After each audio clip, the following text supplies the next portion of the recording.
오늘 우리에게 주시는 하나님의 말씀은 구약성경 역대상 5장 1절부터 6장 81절의 말씀입니다. 저희가 오늘 봉독하는 것은 5장 18절부터 26절까지 봉독하도록 하겠습니다. 5장 18절부터 26절까지 함께 읽겠습니다. 루벤 자손과 갓 사람과 므낫세 반지파에서 나가 싸울 만한 용사 곧 능히 방패와 칼을 들며 활을 당겨 싸움에 익숙한 자는 44,760명이라. 그들이 하갈 사람과 여두루와 나비스와 노답과 싸우는 중에 도우심을 입었으므로 하갈 사람과 그들과 함께 있는 자들이 다 그들의 손에 패하였으니 이는 그들이 싸울 때에 하나님께 의뢰하고 부르짖음으로 하나님이 그들에게 응답하셨음이라. 그들이 대적의 짐승 곧 낙타 5만 마리와 양 25만 마리와 나귀 2천 마리를 빼앗으며 사람 10만 명을 사로잡았고 죽임을 당한 자가 많았으니 이 싸움이 하나님께로 말미암았음이라. 그들이 그들의 땅에 거주하며 사로잡힐 때까지 이르렀더라.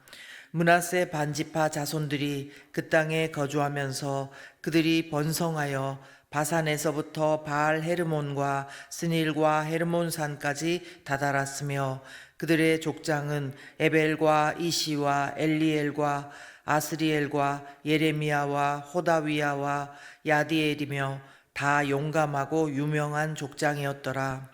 그들이 그들의 조상들의 하나님께 범죄하여 하나님이 그들 앞에서 멸하신 그 땅 백성의 신들을 간음하듯 섬긴지라.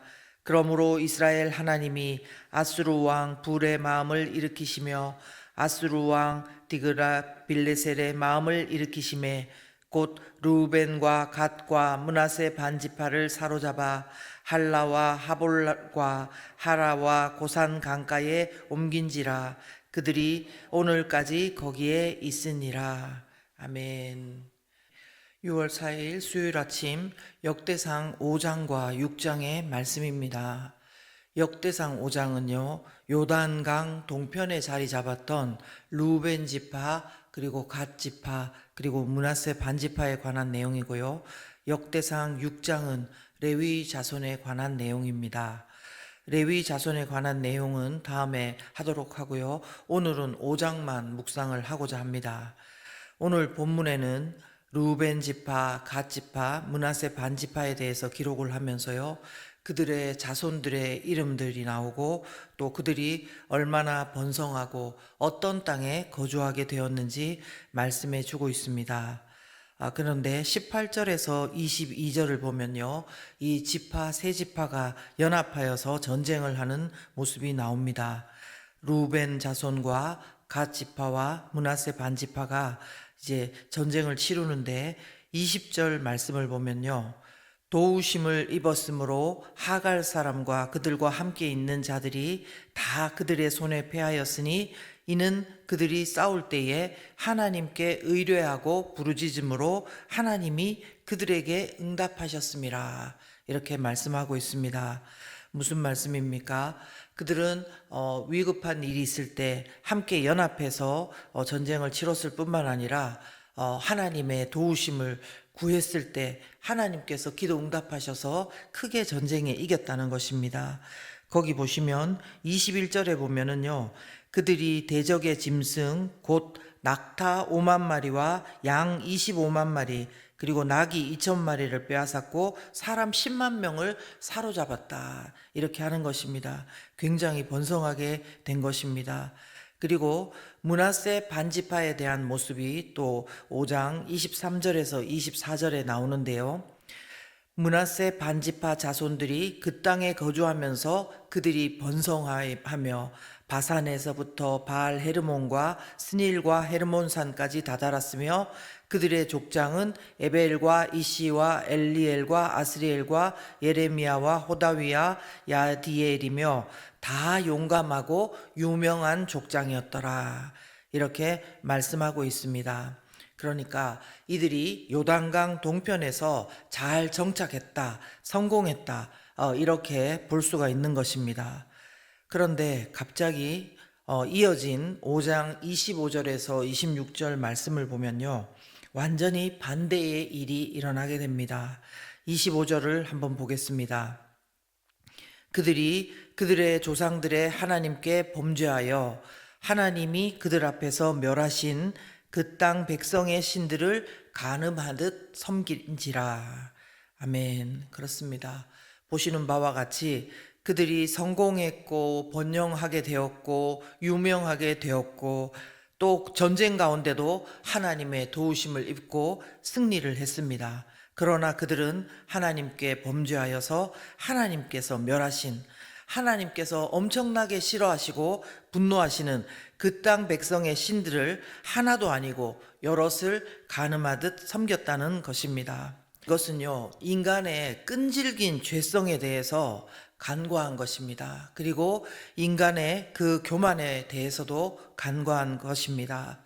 하나님께서 함께 하셨기 때문에 전쟁에 이길 수 있었는데 그들은 그것을 깨닫지 못하고 자신들이 잘 또 연합하고 자신들이 잘 기도해서 응답받아서 그런 걸로 여겼던가 봅니다. 그러기에 그들의 행동이 그 이후에 이렇게 변하게 된 것입니다. 우리는요, 누군가 세상에서 유명해지고 성공했다 하면 뭔가 거의 다 된 것처럼 생각합니다. 그리고 거기다가 신앙적으로도 하나님께 기도하고 응답받는 모습을 보면요, 그 인생은 걱정할 것이 없고 거의 완성형의 인간으로 우리가 여길 때가 많습니다. 그러나 이것은 우리가 인간의 죄성에 대해서 너무나 작게 생각하고 있다는 이야기입니다. 여러분, 이들을 어떻게 되었는지 한번 봅시다. 26절에 보시면요, 그러므로 이스라엘 하나님이 아수르 왕 불의 마음을 일으키시며 아수르 왕 디글랏 빌레셀의 마음을 일으키심에 곧 루벤과 갓과 므낫세 반지파를 사로잡아 할라와 하볼과 하라와 고산 강가에 옮긴지라. 그들이 오늘까지 거기에 있으니라. 여러분, 무슨 말씀입니까? 하나님께서 므낫세 반지파를 비롯한 요단강 동편의 그 사람들을 아수르 왕으로 하여금 사로잡아서 옮겨 가도록 했다는 것입니다. 이리저리 옮겨 다니면서 간음하듯 섬겼는데 그들을 아예 다른 곳으로 옮겨버렸다는 말씀입니다. 얼마나 무서운 말씀입니까? 그리고 또 한 가지 더, 무엇보다도 26절 맨 마지막에 그들이 오늘까지 거기에 있으리니 라고 말씀하고 있다는 것입니다. 이 말씀은 남유다 백성들이 바벨론 포로로 갔다가 다시 돌아오지 않았습니까? 그런데 그거하고 비교해 볼 때 요단강 동편에 있던 지파들은 회복과 새롭게 됨이 없었음을 말씀해 주고 있는 것입니다. 사실요, 이 시점에서 여호수아 22장 당시로 거슬러 올라가 보면요, 이는 어쩌면 그때 이미 예견되었던 일이었습니다. 이스라엘 자손들은 요단강 동편에 거주하는 지파들을 무척 걱정을 했었습니다. 왜냐하면 여호수아 22장에 보면 요단강 동편 지파들은 이제 다른 지파들이 요단강 서쪽에 잘 정착하는 것을 마치게 되자 자신들도 그것을 함께 되었으니까 이제 그 이후에는 여호수아의 축복을 받고 이제 다시 요단강 동편으로 자신들 장막으로 돌아가게 되었습니다. 그런데 그 이후에 문제가 생겼습니다. 그것은 바로 요단강 동쪽 지파들이 요단강 그 가에 큰 제단을 쌓았다는 그 소식을 듣게 된 것입니다. 이로 인해서 요단강 서편 지파 사람들은 싸우러 나설 만큼 분노했고 요단강 동쪽으로 비느하스를 파견하게 됩니다. 제사장 엘르아살의 아들 비느하스가 그들에게 이렇게 말했습니다. 너희가 어찌하여 이스라엘 하나님께 범죄하며 오늘 여호와를 따르는 데서 돌아서 너희를 위하여 제단을 쌓아 너희가 오늘 여호와께 거역하고자 하느냐, 이렇게 말했습니다. 이때 요단강 동편 지파들은 이렇게 이유를 밝혔습니다.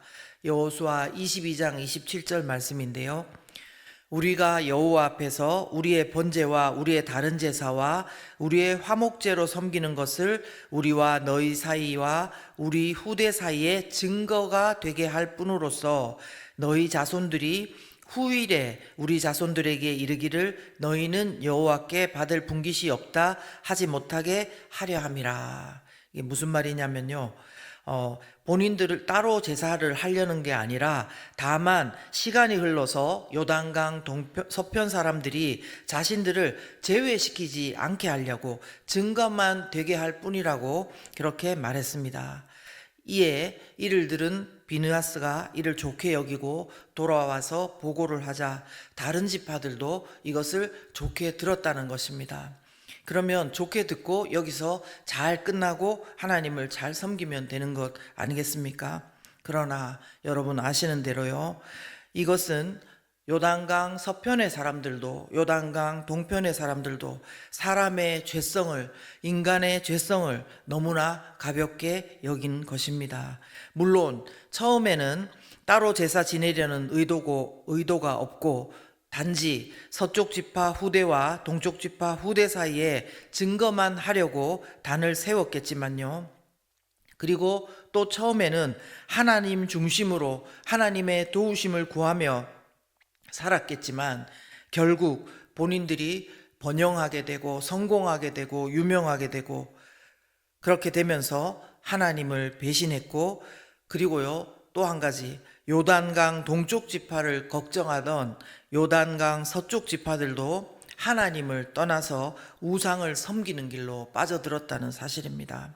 여러분, 지역이 동편이냐 서편이냐, 제단을 쌓았느냐 안 쌓았느냐, 성공했는가 안 했는가, 그것이 문제가 아니라요, 인간의 뿌리 깊은 죄성에 대해서 우리가 다시 한번 생각하는 아침이 되었으면 좋겠습니다. 예레미야 2장 13절의 말씀을 한번 보십시오. 내 백성이 두 가지 악을 행하였나니 곧 그들이 생수에 근원되는 나를 버린 것과 스스로 웅덩이를 판 것인데 그것은 그 물을 가두지 못할 터진 웅덩이들이니라. 아멘. 생수에 근원되는 하나님을 버리고 물을 가두지 못할 터진 웅덩이를 택하는 어리석은 존재가 바로 우리인 것입니다. 기도하기는요, 이 세상의 잘됨에 우리의 마음이 너무 올라가지 않게 하옵소서. 그리고요, 세상의 번영, 그것에 내가 잘 하고 있다고 착각하지 않게 도와주시옵소서. 하나님의 도우심을 나의 교만함에 붙이지 않게 도와주시옵소서. 인간, 나의 죄성과 어리석음을 철저히 깨닫게 하여 주시옵소서. 터진 웅덩이를 버리고 생수의 근원 되신 하나님 앞에 순간마다 나를 의탁하게 하여 주시옵소서. 이렇게 기도하며 오늘도 하나님 안에서 거하며 나아가는 저와 여러분 되시길 예수 그리스도 이름으로 축원합니다. 이 시간 함께 기도하겠습니다. 기도하실 때에요, 우리의 인간의 모습, 다른 사람의 이야기가 아니라 그냥 므낫세 반지파, 아니 요단강 동편에 거하던 사람들의 이야기만이 아니라 이스라엘 백성들의 이야기만이 아니라 우리는 시시때때로 우리가 높은 자리에 앉으려고 합니다. 잘 되고 기도 응답받고 그러면은 우리가 높은 자리로 올라갈 때가 너무나 많습니다. 그러나 이 시간 다시 한번 주님 앞에 꿇어 엎드리게 하여 주시옵고 생수의 근원 되신 주님을 바라보고 나아가게 도와주시옵소서. 주님 도와주시옵소서. 우리를 불쌍히 여겨 주시옵소서. 함께 기도합니다.